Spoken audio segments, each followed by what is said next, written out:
Hi friends, வணக்கம். என் பேர் Abhi. Welcome to Indian recipes Tamil. நம்ம இன்னைக்கு கிருஷ்ண ஜெயந்தி ஸ்பெஷலாக கிருஷ்ணருக்கு ரொம்ப பிடிச்சமான அவல் பாயாசம் எப்படி பண்ணுறதுன்னு பார்க்க போகிறோம். இது ஒரு 10 நிமிஷத்தில் செய்யக்கூடிய ரெசிபி. அதே மாதிரி ரொம்ப டேஸ்ட்டாகவும் இருக்கும். பிகினர்ஸ் கூட ரொம்ப சுலபமாக பண்ணிடலாம். இது ரொம்ப ஹெல்த்தியான ரெசிபியும் கூட. ஈவினிங் ஸ்நாக்ஸாக சாப்பிடலாம், நெய்வேத்தியமாக பண்ணலாம். யாராவது திடீர்னு கெஸ்ட்டு வந்துட்டால் கூட இதை ஈஸியாக பண்ணிடலாம். கிருஷ்ண ஜெயந்திக்காக ஏற்கனவே நம்ம சேனலில் நிறைய ரெசிபிஸ் அப்லோட் பண்ணியிருக்கேன். வீடியோக்கு கீழே அதோட லிங்க் இருக்குது, வேணும்னா செக் பண்ணி பாருங்கள். ஓகே ஃப்ரெண்ட்ஸ், டைம் வேஸ்ட் பண்ணாமல் வீடியோக்குள்ளே போயிடலாம். ஃபஸ்ட்டு இந்த ரெசிபி பண்ணுறதுக்கு 2 டேபிள் ஸ்பூன் நெய் சூடுபடுத்திக்கோங்க. இப்போ நெய் நல்லா உருகிருச்சு. இது கொஞ்சம் சூடாகட்டும். சூடானதுக்கு அப்புறமா 2 டேபிள் ஸ்பூன் அளவுக்கு முந்திரி, 1 டேபிள் ஸ்பூன் அளவு பொடியாக கட் பண்ணின பாதாம், இது ரெண்டும் சேர்த்துட்டு பொன்னிறம் வரது வரைக்கும் லோ ஃப்ளேமில் வச்சுட்டு வறுத்துக்கோங்க. உங்களுக்கு தேவையான அளவு நீங்கள் பாதாம் முந்திரி சேர்த்துக்கிறலாம். உங்களுக்கு விருப்பமான நட்ஸ் கூட இதில் சேர்த்துக்கிறலாம். இது ஓரளவு வறுபட்டதும் 1 கைப்பிடி அளவுக்கு பொடியாக கட் பண்ணின தேங்காய் சேர்த்துக்கோங்க. தேங்காயும் நல்லா வறுத்துருங்க. தேங்காயோட ஃப்ளேவர் மணம்லாம் ரொம்பவே சூப்பராக இருக்கும் இந்த பாயாசத்துக்கு. இப்போ பாருங்கள், கலர் லேசாக சேஞ்ச் ஆயிடுச்சு. இதை இப்போ நம்ம வெளியில் எடுத்துகிட்டு வேறு ஒரு பிளேட்டுக்கு மாற்றிடலாம். நெய் அந்த கடாயிலே இருக்கட்டும். பாதாம், முந்திரி, தேங்காய் இது 3 மட்டும் வெளியில் எடுத்துருங்க. இப்போ இது ஒரு ஓரமாக இருக்கட்டும். அதே கடாயில் நெய் அப்படியே இருக்குது. அதில் நம்ம 1 கப் அளவுக்கு அவல் சேர்த்துக்கிறோம். அவல் நல்லா கெட்டியான அவலாக பார்த்து யூஸ் பண்ணுங்கள். அப்போ தான் இந்த பாயாசத்தில் கரைஞ்சி போயிடாமல் சாப்பிடும்போது நல்லா சுவையாக இருக்கும். இதில் நான் ஒயிட் கலர் அவல் யூஸ் பண்ணியிருக்கேன். நீங்கள் சிகப்பு கலர் அவல் கூட யூஸ் பண்ணலாம். அவலை லோ ஃப்ளேமில் வச்சுட்டு 2 to 3 நிமிஷம் வரைக்கும் நல்லா வறுத்துக்கோங்க.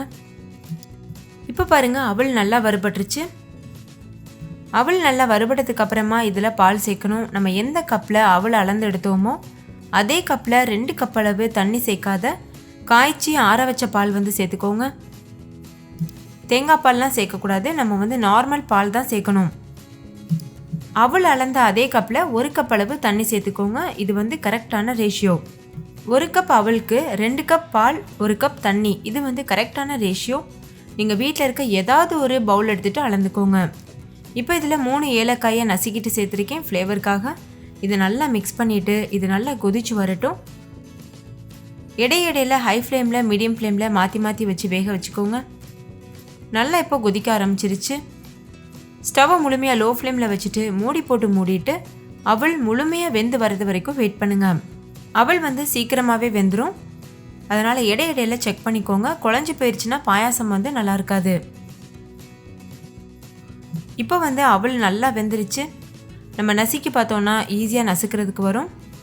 உங்களுக்கு எந்த அளவு பாயாசம் கன்சிஸ்டன்சி வேணுமோ அந்தளவுக்கு நீங்கள் வச்சுக்கலாம். இந்த ஸ்டேஜ்லேயே கூட நீங்கள் ஸ்டவ் ஆஃப் பண்ணிவிட்டு சர்வ் பண்ணலாம்.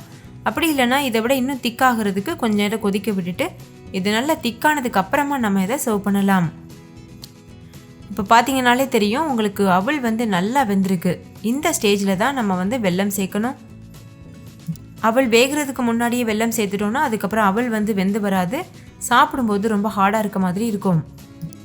இப்போ பாயாசம் நல்ல கன்சிஸ்டன்சிக்கு வந்துடுச்சு, நல்லா திக்காயிருச்சு. இந்த ஸ்டேஜில் நம்ம இதில் வெல்லம் சேர்த்துடலாம். நான் நாட்டு சர்க்கரை சேர்த்துருக்கேன். நீங்கள் நாட்டு சர்க்கரைக்கு பதிலாக வெல்லம், சர்க்கரை இந்த மாதிரி கூட சேர்த்துக்கிறலாம். 1 கப் அவல் சேர்த்துருந்தோம். அதே கப்பில் 1 கப் அளவு நாட்டு சர்க்கரை கரெக்டாக இருக்கும்.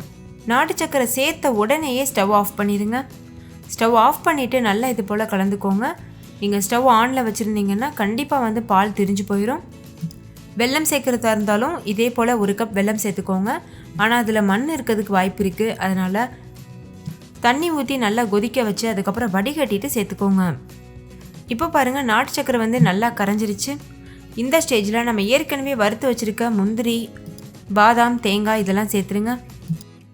இதை சேர்த்ததுக்கப்புறமா கடைசியாக ஒரு 2 டீஸ்பூன் மட்டும் நெய் சேர்த்துட்டு நல்லா கலந்துட்டு இதை சர்வ் பண்ணுங்க. நம்மளோட டேஸ்டியான அவல் பாயாசம் சூப்பராக தயாராகிருச்சு. ஃப்ரெண்ட்ஸ், கண்டிப்பாக நீங்கள் வீட்டில் இதை ட்ரை பண்ணி பாருங்கள். ட்ரை பண்ணிவிட்டு உங்கள் எக்ஸ்பீரியன்ஸ் எப்படி இருந்ததுன்னு கமெண்ட்லேயும் கூட ஷேர் பண்ண மறந்துடாதீங்க. இந்த வீடியோ பிடிச்சிருந்தா லைக் பண்ணுங்கள், ஷேர் பண்ணுங்கள். நம்ம சேனல் இந்தியன் ரெசிபீஸ் தமிழை சப்ஸ்கிரைப் பண்ணிக்கோங்க. தேங்க்யூ, பாய்.